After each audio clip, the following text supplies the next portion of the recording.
Hipocresía cultural. El juez de la Corte Suprema, Neil Gorsuch, enfureció a los izquierdistas y demócratas de las redes sociales el martes 17 debido a un pequeño inocuo saludo de temporada en el canal Fox News. El juez de la Corte Suprema, nominado por Trump, deseó a la red de noticias por cable una feliz Navidad o Merry Christmas. Independientemente, los progresistas ateos e izquierdistas obsesionados con la política correcta de la inclusión se enfurecieron de tal manera, acusando a la declaración de ser un tema de conversación del Partido Republicano. Gorsuch, quien es un juez conservador, apareció en el episodio de Fox and Friends del martes por la mañana para hablar sobre su reciente libro A Republic If You Can Keep It, una república si lo puedes conservar. Aunque solo llegó 15 segundos antes de su entrevista, la presentadora Ansley Heart presentó al juez diciendo una rara entrevista en vivo. Juez de la Corte Suprema, Neil Gorsuch, buenos días. A lo que el juez Gorsuch respondió con un sincero Feliz Navidad. A lo que Earhart respondió, me encanta que digas eso. ¿Desde cuándo un saludo de Feliz Navidad es motivo de asombro y escándalo? Los críticos contemporáneos de la izquierda estadounidense afirman que tal saludo es una violación de la cláusula de la separación de Iglesia y Estado. Por lo tanto, es inconstitucional que un juez federal haga tal pronunciamiento religioso en público. Aunque existen otros que por motivos religiosos rechazan a la Navidad por considerarla no bíblica, el hecho es que la Navidad en sí misma es la identificación cultural del cristianismo en los Estados Unidos, y cualquier ataque a la Navidad es un ataque en la mente de ellos, a todo el cristianismo en general, ya sea que algunas sectas o pequeños grupos no lo celebren.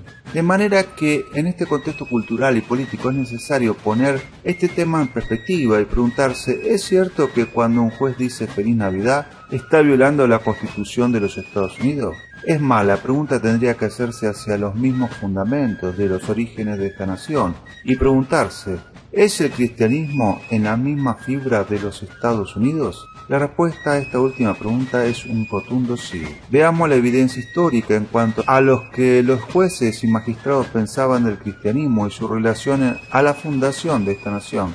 Esto nos ayudará a entender que la izquierda marxista está totalmente errada y sus críticas son sin fundamento histórico. El fundamento cristiano, como explicó el juez de la Corte Suprema David Brewer entre 1837 y 1910, ¿en qué sentido se puede llamar América una nación cristiana? No en el sentido del que el cristianismo es la religión establecida o que las personas están obligadas de alguna manera a apoyarla. Por el contrario, la Constitución establece específicamente que el Congreso no promulgará ninguna ley con respecto al establecimiento de una religión o prohibida el libre ejercicio de la misma. Tampoco es cristiano en el sentido de que todos sus ciudadanos sean de hecho o se nombren cristianos. Por el contrario, todas las religiones tienen un alcance libre dentro de nuestras fronteras. Muchos de nuestros pueblos profesan otras religiones y un grupo no tan pequeño lo rechaza totalmente. Tampoco es cristiano en el sentido de que una profesión de cristianismo es una condición para ocupar un cargo o participar de otro modo en el servicio público, o es esencial para el reconocimiento político o social. De hecho, el gobierno como organización legal es independiente de todas las religiones. Sin embargo, constantemente hablamos de esta república como una nación cristiana, de hecho, como la nación cristiana líder del mundo. Entonces, vemos que según el juez Brewer, Estados Unidos es de todas las naciones del mundo, más justamente se llama una nación cristiana, porque el cristianismo lo ha moldeado y moldeado en gran medida. El profesor de Derecho Constitucional Edward Mansfield, entre 1801 y 1880, reconoció de manera similar: en cada país la moral de un pueblo, cualquiera que sea, toma su forma y espíritu de su religión. Por ejemplo, el matrimonio de hermanos y hermanas estaba permitido entre los egipcios porque tal había sido el precedente establecido por sus dioses, Isis y Osiris. Así también las naciones clásicas celebraron los ritos borrachos del dios Baco. Así también el musulmán se hizo perezoso e inerte porque depende del destino, como lo enseñó el Corán. Y cuando en los últimos tiempos surgió una nación, es decir, Francia, cuyos filósofos Voltaire, Rousseau Diderot, Helvetius, etc., descubrieron que no había Dios ni religión. La nación fue arrojada a ese triste caso en el que no había ley ni moral. En los Estados Unidos el cristianismo es la religión original, espontánea y nacional. El padre fundador y el presidente del Tribunal Supremo de la Corte Suprema de los Estados Unidos, John Marshall, estuvo de acuerdo. Con nosotros se identifican el cristianismo y la religión. Sería extraño, de hecho, si son tales personas nuestras instituciones no propusieran el cristianismo y no se refieran a él y exhibieran relación con él. El cristianismo es la religión que dio forma a América y lo convirtió en lo que soy. De hecho, históricamente hablando, se puede demostrar irrefutablemente que el cristianismo bíblico en Estados Unidos produjo muchas de las tradiciones apreciadas que todavía se disfrutan hoy en día, incluyendo una forma de gobierno republicana más que teocrática. La separación institucional de la Iglesia y el Estado, en oposición a la censura de Dios en el gobierno que los izquierdistas enseñan, protección para la tolerancia religiosa y los derechos de conciencia, una distinción entre teología y comportamiento, permitiendo así la incorporación a la política de principios religiosos, que promueven el buen comportamiento, ética cristiana, pero que no imponen principios teológicos. Ejemplo de esto incluirían enseñanzas religiosas como buen samaritano, la regla de oro, los 10 mandamientos, el sermón del monte, etc. Todo lo cual promueve un comportamiento civil positivo, pero no impone ritos eclesiásticos, y un enfoque de libre mercado para la religión, garantizando así la diversidad religiosa y la seguridad de los derechos de la conciencia religiosa. En consecuencia, una nación cristiana, como lo demuestra la experiencia estadounidense, es una nación fundada en principios cristianos y bíblicos, cuyos valores, sociedad e instituciones han sido moldeados en gran medida por esos principios. Esta definición fue reafirmada por los estudiosos e historiadores legales estadounidenses durante las generaciones, pero todo esto es ampliamente ignorada por los revisionistas marxistas hoy en día, al punto que se escandalizan cuando un juez federal dice la inocente frase de Feliz Navidad. Lo peor de todo esto es que esta es la idea falsa que se enseña en las escuelas públicas, que está gobernada por marxistas secularistas que odian el cristianismo. Por ejemplo, entre 1852 y 1853, cuando algunos ciudadanos buscaron una secularización completa de la plaza pública y un cese de todas las actividades religiosas por parte del gobierno, el Congreso respondió con declaraciones inequívocas sobre Estados Unidos como nación cristiana. Comité Judicial de la Corte Suprema. Si la gente durante la Revolución hubiera sospechado de algún intento de guerra contra el cristianismo, esa revolución habría sido estrangulada en su cuna. En el momento de la adopción de la Constitución y las enmiendas, el sentimiento universal era que se debería alentar al cristianismo, no a ninguna secta, denominación. Cualquier intento de nivelar y descartar toda religión habría sido visto con indignación universal. En esta época no puede haber sustituto para el cristianismo.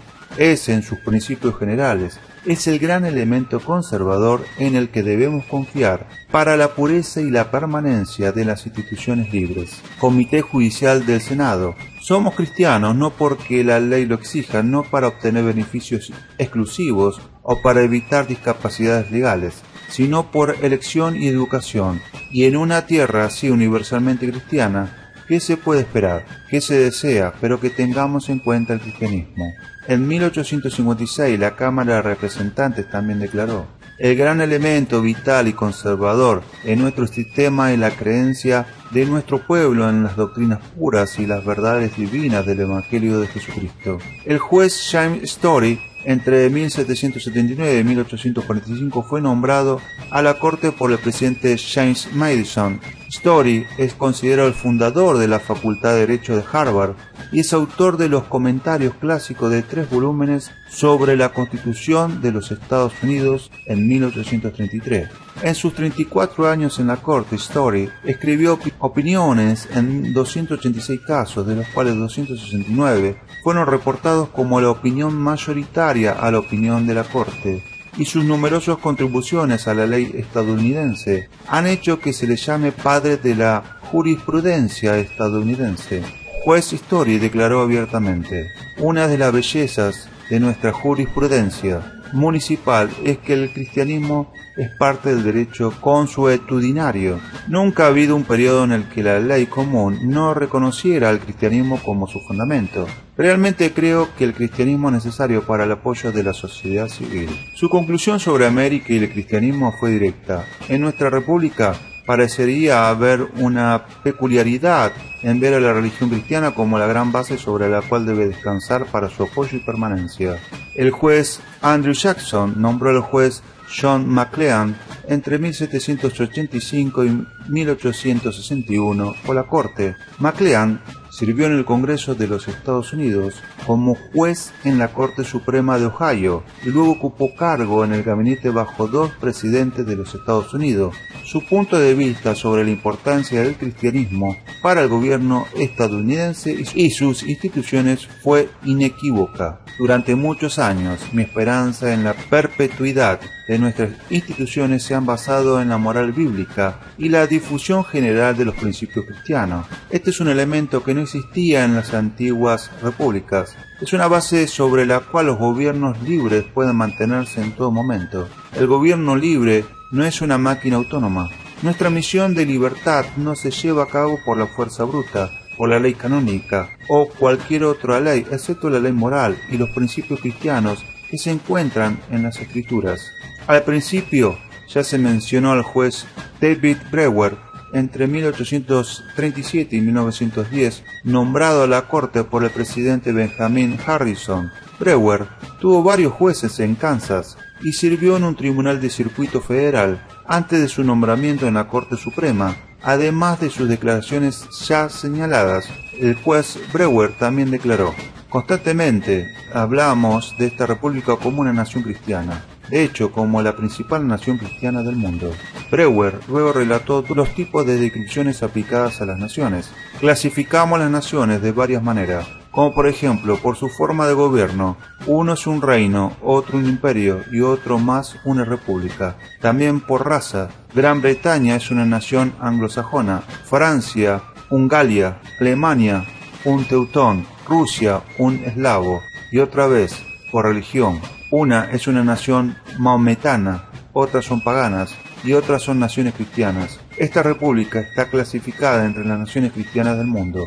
Fue declarada formalmente por la Corte Suprema de los Estados Unidos en el caso de la Iglesia de Santísima Trinidad versus Estados Unidos. Esa Corte, después de mencionar varias circunstancias, agregó: estos y muchos otros asuntos que podrían notarse, agrega un volumen de declaraciones no oficiales a la masa de declaraciones orgánicas, que esta es una nación cristiana. Brewer no creía que llamar a América una nación cristiana era una denominación hueca. De hecho, escribió un libro completo que presenta la evidencia de que Estados Unidos era una nación cristiana. Concluyó: he dicho lo suficiente como para mostrar que el cristianismo llegó a este país con los primeros colonos, ha sido poderosamente identificada con su rápido desarrollo colonial y nacional, y hoy existe como un factor poderoso en la vida de la República. Esta es una nación cristiana. El llamar a esta República una nación cristiana no es una mera pretensión, sino un reconocimiento de una verdadera historia legal y social. El juez E.R. Warren, entre 1891 y 1974, estuvo de acuerdo con sus predecesores antes de ser nombrado presidente del Tribunal Supremo de los Estados Unidos por el presidente Dwight Eisenhower. Warren había sido el fiscal general de California. Warren declaró: creo que toda la Declaración de Derechos surgió debido al conocimiento que nuestros antepasados tenían de la Biblia y su creencia en ella. Libertad de creencia, de expresión, de reunión, de petición, la dignidad del individuo, la santidad del hogar, igualdad y justicia ante la ley y la reserva de poderes al pueblo. Me gusta creer que hoy vivimos en el espíritu de la religión cristiana. También me gusta creer que mientras lo hagamos, nuestro país no puede sufrir grandes daños. En conclusión, con toda esta evidencia histórica, lo que queda es: ¿quién está en el lado correcto de la historia? ¿Los marxistas secularistas o el juez Gorsuch? Es innegable que la evidencia apunta a que el testimonio histórico establece que es una mentira que un juez no puede decir Feliz Navidad, porque es inconstitucional. Ya hemos visto que desde el inicio de esta república, jueces federales y el Comité Judiciario de los Estados Unidos han acertado y atestiguado que el cristianismo es parte de la fábrica cultural de esta nación y que negarlo es como negar la misma nación. Maranata, Cristo viene pronto. Eso fue una historia real desde el programa El Rincón de las Águilas de José Silva.